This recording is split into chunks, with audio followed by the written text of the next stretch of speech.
Hello everyone, कैसे हैं आप लोग। उम्मीद है बहुत अच्छे होंगे और बहुत अच्छी आप आरएससीआईटी की तैयारी कर रहे होंगे। दोस्तों, आपकी आरएससीआईटी में 35% आएंगे, ये आपको पता है। लेकिन उनमें 35% में से कम 3 या 4% ऐसे आएंगे आपके एग्जाम में जो फुल फॉर्म पूछे जाएंगे आपको उसमें, या फिर आपसे पूछे जाएंगे शॉर्टकट्स। मतलब दोनों मिला करके 3 से 4 एक तरीके से ऐसे प्रश्न बनेंगे आपके जो फुल फॉर्म और शॉर्टकट से पूछे जाएंगे। तो आप उनको ठीक करके आओ, इसलिए मैं क्लास लेके आऊँ। इस क्लास की लेंथ ज़्यादा नहीं, लगभग 20 मिनट के समथिंग क्लास है दोस्तों की, और इस क्लास के अंदर मैं आपको क्लियर करा दूंगा। ठीक है, तो ध्यान से देखना, ज्यादा टाइम लूंगा नहीं मैं आपका, जल्दी जल्दी करा दूंगा सारी चीजें। तो पहला प्रश्न है दोस्तों, सीपीयू का पूर्ण रूप क्या है। सीपीयू का पूर्ण रूप क्या है भाई। Central processing unit, computer personal unit, या सेंट्रल पावर यूनिट, या कंट्रोल प्रोसेसिंग यूनिट। क्या होगा दोस्तों यहाँ पे, ये होगा दोस्तों central processing unit. C for central, P for processing, और यू फॉर यूनिट। ठीक है, ए ऑप्शन इज राइट। और सेंट्रल प्रोसेसिंग यूनिट जो होता है सीपीयू, उसको हम बोलते हैं कंप्यूटर का दिमाग। क्या बोलते हैं दोस्तों, कंप्यूटर का दिमाग बोल दो या ब्रेन बोल दो, क्या बोल सकते हो आप, ब्रेन बोल सकते हो। ठीक है, अब चलते हैं दोस्तों आज के दूसरे प्रश्न की ओर। दूसरा फुल फॉर्म है हमारे सामने, रैम का पूर्ण रूप क्या है। रैम का पूर्ण रूप क्या है, read access memory, random access memory, remote access memory, या रियल एक्सेस मेमोरी। दोस्तों यहाँ पे जवाब होगा रैंडम एक्सेस मेमोरी। क्या होगा दोस्तों, रैंडम एक्सेस मेमोरी होगा। अगर आपको क्वेश्चन आता है तो कमेंट बॉक्स में जल्दी से फुल फॉर्म का आंसर दीजिएगा, रैंडम एक्सेस मेमोरी। अब रैम की थोड़ी सी बात कर लेते हैं दोस्तों। रैम एक अस्थायी मेमोरी होती है। क्या होती है दोस्तों, अस्थायी। ठीक है, और अस्थायी इसलिए कहते हैं दोस्तों कि बिजली जाने पर डाटा चला जाता है इसका। बिजली गई डाटा गया, बिजली जाने पर डाटा चला जाता है इसका, सीधी सी बात ये है दोस्तों। और एक तरीके से ये प्राइमरी मेमोरी में आती है। किसमें आती है दोस्तों, प्राइमरी मेमोरी में आती है। ओके, मुख्य मेमोरी में। ठीक है, अब चलते हैं दोस्तों आज के तीसरे प्रश्न की ओर। तीसरा प्रश्न है, रोम का पूर्ण रूप क्या है भाई। रोम का पूर्ण रूप क्या है, read only memory, random only memory, run only memory, या रिमोट ओनली मेमोरी। तो रोम का पूरा नाम है दोस्तों रीड ओनली मेमोरी। क्या है दोस्तों, रीड ओनली मेमोरी होगा ए ऑप्शन। ठीक है, यह स्थायी मेमोरी होती है दोस्तों। ठीक है, यानी कि नॉन वोलेटाइल होती है एक तरीके से। ठीक है, और इसका डाटा मिटता नहीं है, इसको सिर्फ हम पढ़ सकते हैं, लिख नहीं सकते इसके अंदर। ठीक है, इसमें क्या नहीं कर सकते दोस्तों, एडिट नहीं कर सकते एक तो आप। ठीक है, और इसमें लिख भी नहीं सकते आप, दोनों ही काम नहीं कर सकते। इसको सिर्फ क्या कर सकते हो आप, पढ़ सकते हो बस। क्या कर सकते हो दोस्तों, पढ़ सकते हैं इसमें बस। ठीक है, अब चलते हैं दोस्तों आज के चौथे प्रश्न की ओर। यूआरएल का पूर्ण रूप क्या है। यूआरएल का पूर्ण रूप क्या है, uniform resource locator, universal resource link, unique resource locator, या यूनिफॉर्म रिमोट लिंक। दोस्तों यहाँ पे यूआरएल का जो पूरा नाम है ना, वो होगा दोस्तों यूनिफॉर्म रिसोर्स लोकेटर। क्या होगा दोस्तों, यूनिफॉर्म रिसोर्स लोकेटर होगा। ठीक है, अब चलते हैं पांचवी फुल फॉर्म के ऊपर। पांचवी दोस्तों, www का पूर्ण रूप क्या है, world wide web, web world wide, या वर्ल्ड वाइड विंडो, या वेब वाइड वर्ल्ड। ठीक है, तो ये एक तरीके से हर बार एग्जाम में पूछी जाती है दोस्तों। ठीक है, तो यहां पे आएगा दोस्तों वर्ल्ड वाइड वेब। क्या आएगा दोस्तों, वर्ल्ड वाइड वेब आएगा, ए option is right, world wide web. ठीक है, अब चलते हैं दोस्तों आज के छठे प्रश्न की ओर। छठा प्रश्न है हमारा, ध्यान से देखिएगा। HTML का पूर्ण रूप क्या है। HTML का पूर्ण रूप क्या है, high tech markup language, hyper tool markup language, home text markup language, या हाइपर टेक्स्ट मार्कअप लैंग्वेज। तो दोस्तों यहां पे आएगा, क्या होगा सही जवाब, तो ये होगा दोस्तों हाइपर टेक्स्ट मार्कअप लैंग्वेज। क्या होगा दोस्तों, hyper text markup language, D option is right.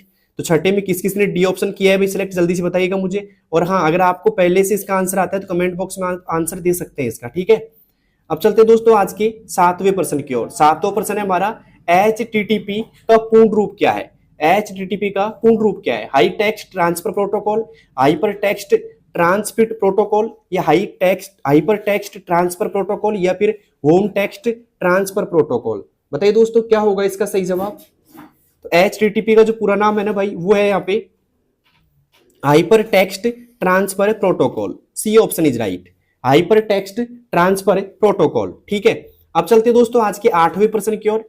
IP का पूर्ण रूप क्या है, internet protocol, internet process, intranet protocol, या इंफॉर्मेशन प्रोटोकॉल। तो यहां पे आएगा दोस्तों IP बराबर इंटरनेट। यहां पे कई लोग इंटरनेट भी कर सकते हैं, ये ध्यान रखना, इंटरनेट नहीं होता है, इंटरनेट होता है, internet protocol, A option is right. क्या होगा दोस्तों, इंटरनेट प्रोटोकॉल होगा। अब चलते हैं दोस्तों आज के अगले क्वेश्चन की, और अगला क्वेश्चन है हमारा यहाँ पे 9वां, लैन का पूर्ण रूप क्या है। लैन का पूर्ण रूप क्या है, large area network, long area network, limited area network या लोकल एरिया नेटवर्क। दोस्तों यहाँ पे जो लैन का पूरा नाम होगा वो होगा लोकल एरिया नेटवर्क होगा दोस्तों। क्या होगा? लोकल एरिया नेटवर्क होगा। D option is right. अब चलते हैं दोस्तों आज के 10वें प्रश्न की ओर। वैन का पूर्ण रूप क्या है? Wide area network, web area network, wireless area network या वर्क एरिया नेटवर्क। तो वैन का जो पूर्ण रूप होगा दोस्तों वो होगा वाइड एरिया नेटवर्क। क्या होगा दोस्तों? वाइड एरिया नेटवर्क होगा। ठीक है, A option is right. Okay, तो 10 में से आपकी कितनी फुल फॉर्म्स ऐसी हैं जो एकदम सही हो गई भाई? जल्दी से मुझे बताइए कमेंट बॉक्स में। अब चलते हैं 11वें की ओर। 11वां क्या है दोस्तों? पीडीएफ का पूर्ण रूप क्या है? Print document format, portable document format, public document format या प्रोग्राम डॉक्यूमेंट फॉर्मेट। दोस्तों इसका जो सही जवाब होने वाला है वो होगा पोर्टेबल डॉक्यूमेंट फॉर्मेट। क्या होगा दोस्तों? P for portable, D for document, F for format. B option is right. अब चलते हैं दोस्तों आज के 12वें प्रश्न की ओर। एएलयू का पूर्ण रूप क्या है? RA logic unit, application logic unit, access logic unit या फिर अरिथमेटिक लॉजिक यूनिट। दोस्तों एएलयू का पूर्ण रूप होगा arithmetic logic unit. D option is right. याद रखना दोस्तों, सीपीयू होता है आपका सेंट्रल प्रोसेसिंग यूनिट। क्या होता है दोस्तों? जो मैंने बताया था आपको, सीपीयू के full form central processing unit. इसको 3 भागों में बांटते हैं हम। एक होता है दोस्तों उसमें एएलयू, एक होता है सीयू और एक होता है दोस्तों एमयू। एमयू का मतलब होता है मेमोरी यूनिट। क्या होता है दोस्तों? मेमोरी यूनिट होता है। MEMORY, मेमोरी यूनिट होता है। सीयू का होता है दोस्तों कंट्रोल यूनिट। ठीक है, और एएलयू का होता है दोस्तों अरिथमेटिक लॉजिक यूनिट। जो एएलयू काम आता है दोस्तों वो आता है लॉजिक, है ना, लॉजिकल और अरिथमेटिक, एक तरीके से अंकगणितीय या फिर गणितीय गणनाएं करने के लिए होता है। ठीक है, और गणनाएं करने के लिए बोल सकते हैं। जो सीयू होता है वो क्या करता है दोस्तों? निर्देशों को कंट्रोल करता है। क्या करता है दोस्तों? निर्देशों को कंट्रोल करता है। तो ये भी पूछा जा सकता है, इंपॉर्टेंट है। और जो सीपीयू होता है वो माइंड होता है किसका? कंप्यूटर का माइंड होता है। ठीक है, अब चलते हैं दोस्तों आज के 13वें प्रश्न की ओर। 13वां प्रश्न है सीडी का पूर्ण रूप क्या है? सीडी का पूर्ण रूप क्या है भाई? कॉम्पैक्ट डिस्क, कंप्यूटर डिस्क या फिर कलर्ड डिस्क या फिर कंट्रोल डिस्क। बताइए दोस्तों क्या होगा यहाँ पे सीडी का पूरा नाम? तो सीडी का होगा दोस्तों कॉम्पैक्ट डिस्क होगा। कई बार पूछ लिया गया है, ये भी ध्यान रखना, इंपॉर्टेंट बन रहा है कि सीडी का पूरा नाम क्या है? कॉम्पैक्ट डिस्क है। ठीक है, अब चलते हैं दोस्तों आज के अगले प्रश्न की ओर। अगला प्रश्न है हमारा कि डीवीडी का पूर्ण रूप क्या है? डीवीडी का पूर्ण रूप क्या है भाई? Data versatile disc, digital video drive या डिस्क वर्सेटाइल डिस्क या फिर डिजिटल वर्सेटाइल डिस्क। बताइए दोस्तों क्या होगा इसका सही जवाब? तो यहां पे आएगा दोस्तों digital versatile disc, DVD. D for digital, V for versatile और डी फॉर डिस्क। ठीक है, ओके, डी ऑप्शन आएगा इसमें। अब चलते हैं दोस्तों आज के 15वें प्रश्न की ओर। यूएसबी का पूर्ण रूप क्या है? यूएसबी का पूर्ण रूप क्या है भाई? यूनिक सीरियल बस, यूनिवर्सल सीरियल बस या यूनिवर्सल स्टोरेज बस या यूटिलिटी सीरियल बस। क्या होगा दोस्तों यूएसबी का पूरा नाम? और ये इंपॉर्टेंट है, हो सकता है आपकी बार पूछ लिया जाए आपसे, यूएसबी का पूर्ण रूप क्या है? तो दोस्तों यूएसबी का पूर्ण रूप है यूनिवर्सल सीरियल बस। क्या है दोस्तों? यूनिवर्सल सीरियल बस। ठीक है, तो 15 में से कितनी शॉर्टकट की आपकी एकदम सही हो चुकी है? जल्दी से मुझे बताइएगा। अब चलते हैं 16वें की ओर।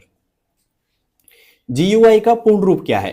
जीयूआई का पूर्ण रूप क्या है? Graphical user interface, general user interface, graphical utility interface या ग्रुप यूजर इंटरफेस। बताइए दोस्तों क्या होगा यहाँ पे जीयूआई का पूर्ण रूप? तो यहाँ पे आएगा दोस्तों ग्राफिकल यूजर इंटरफेस। क्या आएगा दोस्तों? ग्राफिकल यूजर इंटरफेस आएगा। ए ऑप्शन इज राइट। अब चलते हैं दोस्तों आज के 17वें प्रश्न की ओर। 17वां प्रश्न है हमारा बायोस का पूर्ण रूप क्या है? BIOS का पूर्ण रूप क्या है? Binary input output system, basic integrated output system या बेसिक इनपुट आउटपुट सिस्टम या फिर एक तरीके से बात करें बिगनर इनपुट आउटपुट सिस्टम। दोस्तों बायोस का पूरा नाम होता है basic input output system. C option is right. ठीक है, ओके। अब चलते हैं दोस्तों आज के 18वें प्रश्न की ओर। 18वां प्रश्न है हमारा RSAT का पूर्ण रूप क्या है? बताइए दोस्तों क्या है? Rajasthan secondary certificate in information technology, Rajasthan state computer in information technology या Rajasthan state certificate in information technology या फिर बात करें Rajasthan secondary computer in information technology. क्या होगा दोस्तों RSAT का पूरा नाम? तो यहाँ पे RSAT का पूरा नाम होगा दोस्तों Rajasthan state certificate in information technology. ठीक है, सी ऑप्शन इज राइट। ठीक है, अब चलते हैं दोस्तों आज के 19वें क्वेश्चन की ओर। 19वां हमारा एफटीपी का पूर्ण रूप क्या है। एफटीपी का पूर्ण रूप क्या है? File transfer protocol, fast transfer protocol, या फाइल ट्रांसमिशन प्रोटोकॉल, या फ्री ट्रांसफर प्रोटोकॉल। दोस्तों एफटीपी की बात की जाए तो यहां पे आएगा दोस्तों फाइल ट्रांसफर प्रोटोकॉल। क्या होगा दोस्तों? File transfer protocol. ठीक है, ओके। अब चलते हैं दोस्तों आज के 20वें प्रश्न की ओर। 20वां फुल फॉर्म में हमारा आईपीआर का पूर्ण रूप क्या है। आईपीआर का पूर्ण रूप क्या है भाई? Internal property rights, international property rights, या फिर इंफॉर्मेशन प्रॉपर्टी राइट्स, या फिर इंटेलेक्चुअल प्रॉपर्टी राइट्स। बताइए दोस्तों क्या होगा आईपीआर का पूरा नाम यहां पे?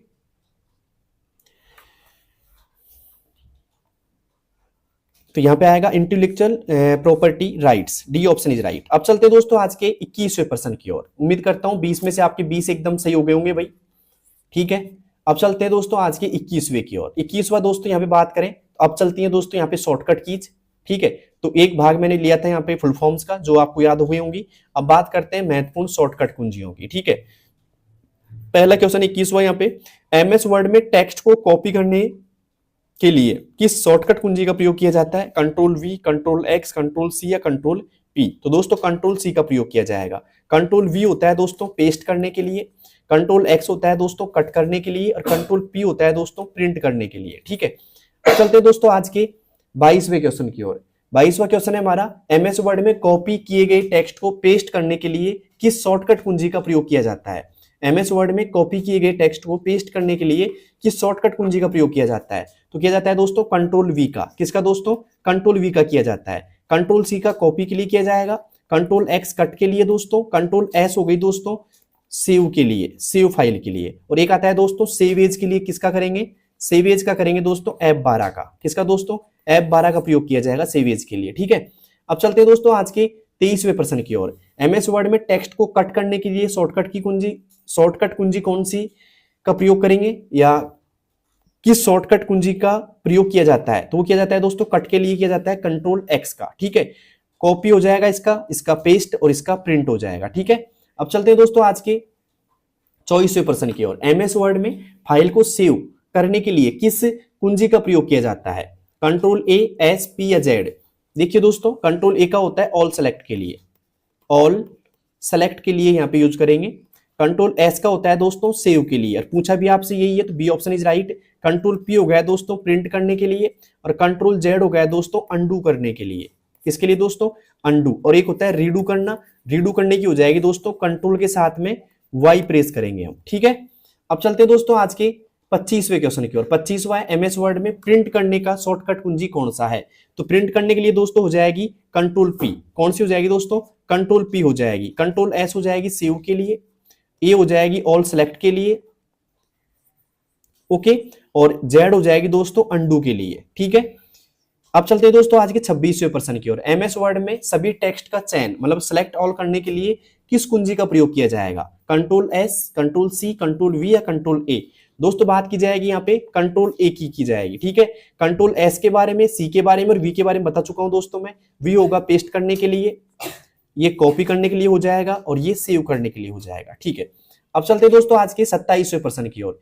अंतिम क्रिया को अंडू करने के लिए किस शॉर्टकट कुंजी का प्रयोग किया जाएगा? Control Y, control X, control Z, या कंट्रोल पी।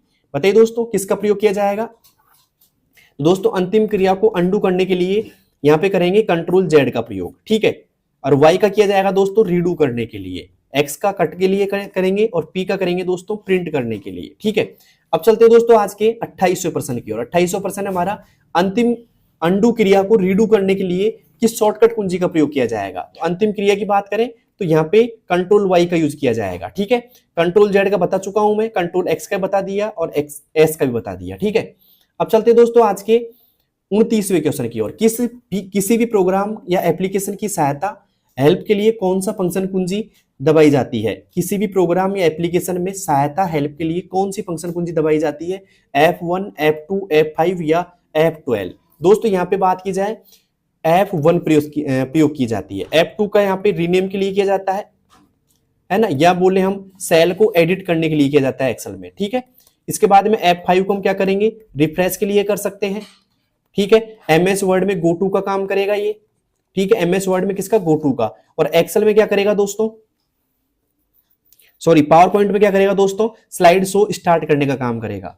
किसका दोस्तों, स्लाइड शो स्टार्ट करने का काम करेगा F5। और F12 की बात करें तो सेव एज का काम करता है ये, किसका दोस्तों, सेव एज का काम करेगा। ठीक है, अब चलते हैं आज के 30वें प्रश्न की ओर। 30वां प्रश्न है, कंप्यूटर को रिफ्रेश करने के लिए कौन सी कुंजी दबाई जाती है, तो दबाई जाती है दोस्तों F5। कौन सी दोस्तों, F5। F1 होती है दोस्तों हेल्प के लिए, F2 होती है रीनेम के लिए या एडिट के लिए होती है, या फिर बात करें F12 की तो सेव एज के लिए होती है। याद कर लेना, यहां से पूछा जा सकता है एक क्वेश्चन आपसे। अब चलते हैं दोस्तों आज के 31वें क्वेश्चन की ओर। किसी फाइल या फोल्डर का नाम बदलने के लिए कौन सी कुंजी का प्रयोग किया जाएगा, तो वो किया जाएगा दोस्तों F2 का। F1 हो जाएगी हेल्प के लिए, F5 रिफ्रेश के लिए हो जाएगी, और F12 हो जाएगी दोस्तों सेव एज के लिए, सेव एज के लिए। अब चलते हैं 32वें क्वेश्चन की ओर। 32वां, एमएस पावर पॉइंट में स्लाइड शो शुरू करने के लिए कौन सी फंक्शन कुंजी का प्रयोग किया जाएगा, तो वो किया जाएगा दोस्तों F5 का। किसका दोस्तों, F5 का प्रयोग किया जाएगा। ठीक है, अब चलते हैं दोस्तों आज के, अब यहाँ पे F5 का इसके लिए किया जाएगा, और जो F7 है ना वो स्पेल यानी कि स्पेलिंग एंड ग्रामर चेक करने के लिए किया जाएगा। ठीक है, F7 का। ओके, अब चलते हैं दोस्तों आज के 33वें प्रश्न की ओर। एमएस वर्ड में स्पेलिंग एंड ग्रामर चेक करने के लिए कौन सी फंक्शन कुंजी प्रयोग करेंगे, तो वो करेंगे दोस्तों F7। कौन सी करेंगे भाई, F7 करेंगे। ठीक है, अब चलते हैं दोस्तों आज के 34वें प्रश्न की ओर। किसी फाइल को स्थायी रूप से डिलीट करने के लिए किस शॉर्टकट कुंजी का प्रयोग किया जाता है भाई, तो वो किया जाता है डिलीट की का, या कंट्रोल डिलीट का, अल्ट डिलीट का, या शिफ्ट और डिलीट का। किसका करेंगे दोस्तों, शिफ्ट और डिलीट का करेंगे। D option is right, shift और डिलीट का किया जाएगा। अब चलते हैं दोस्तों आज के 35वें प्रश्न की ओर। एमएस वर्ड में फॉन्ट डायलॉग बॉक्स खोलने के लिए किस शॉर्टकट कुंजी का प्रयोग किया जाता है, control P, control S, control D या कंट्रोल A। दोस्तों फॉन्ट डायलॉग बॉक्स की बात की जाए तो यहाँ पे कंट्रोल D का प्रयोग किया जाएगा। किसका दोस्तों, कंट्रोल D का। अब कंट्रोल D की बात की जाए तो तीनों जो एमएस वर्ड होता है, एक तो हो गया एमएस वर्ड, एक हो गया दोस्तों आपके पास में एक्सेल, और एक हो गया दोस्तों पावर पॉइंट। क्या हो गया दोस्तों, पावर पॉइंट हो गया। तो एमएस वर्ड जो होगा दोस्तों उसमें तो क्या होगा, फॉन्ट डायलॉग बॉक्स ओपन करेगी ये कंट्रोल D। किसकी बात की जा रही है, कंट्रोल D की बात की जा रही है। एक्सेल में क्या करेगी दोस्तों, फिल डाउन करती है। क्या करती है दोस्तों, फिल डाउन करने का काम करती है। और यहाँ पे जो पावर पॉइंट उसके अंदर करेगी दोस्तों ये काम डुप्लीकेट स्लाइड का काम करेगी। ठीक है, ओके। और इसके अलावा दोस्तों मैं एक बता दूंगा आपको, मैं यहाँ पे जो अलाइनमेंट होते हैं आपके पैराग्राफ अलाइनमेंट, क्या दोस्तों, पैराग्राफ अलाइनमेंट, यहां से भी क्वेश्चन बन जाता है दोस्तों। ये 4 प्रकार के होते हैं आपके, एक होता है लेफ्ट का, एक होता है दोस्तों राइट का, राइट अलाइनमेंट, एक हो जाए मान लो सेंटर का, सेंटर अलाइनमेंट, एक होता है दोस्तों आपके जस्टिफाई का। ठीक है, जस्टिफाई क्या होता है बता देता हूं, शॉर्टकट की पूछी जाए तो आपसे कि जस्टिफाई की शॉर्टकट की क्या होगी, तो देखिए दोस्तों यहाँ पे जो यहाँ पे लेफ्ट की शॉर्टकट की होगी वो होगी कंट्रोल के साथ में L प्रेस करेंगे। एमएस वर्ड की बात की जा रही है यहाँ पे। एमएस वर्ड में पैराग्राफ अलाइनमेंट कितने होते हैं, 4 होते हैं, लेफ्ट, राइट, सेंटर और जस्टिफाई। राइट का होगा दोस्तों कंट्रोल के साथ में R प्रेस करेंगे हम। और यहाँ पे बात की जाए दोस्तों सेंटर की तो कंट्रोल के साथ में आपको E प्रेस करना पड़ेगा। ठीक है, और जस्टिफाई की कंट्रोल के साथ में आपको J प्रेस करना पड़ेगा। तो ये शॉर्टकट की भी आपको थोड़ी याद रखनी पड़ेगी दोस्तों। ठीक है, तो उम्मीद करता हूं ये शॉर्टकट की आपको याद आ गई होंगी, अगर भूल गए होंगे तो। और यहाँ से लगभग 1, 2 या 3% आपके आराम से मिल सकते हैं दोस्तों, 1, 2, 3% आपको आराम से मिल सकते हैं इसमें से। ठीक है, तो उम्मीद करता हूं क्लास आपको अच्छी लगी होगी, और ये फुल फॉर्म और शॉर्टकट की क्लास थी। साथ में आप मेरी देखिए मैराथन क्लास जो मैंने पूरी सिलेबस पे आपको बना रखी है। तो मैराथन क्लास का लिंक मिल जाएगा आपको दोस्तों कमेंट बॉक्स में, आप जाकर के जरूर देखना उसको। ठीक है, क्योंकि वहां से आपको पूरा सिलेबस का एक रिव्यू मिल जाएगा, और वहां से आपके काफी क्वेश्चंस एकदम सही हो सकते हैं। ठीक है, तो उम्मीद करता हूं आपकी तैयारी बेटर हो गई होगी अब तक, और धन्यवाद दोस्तों, थैंक यू।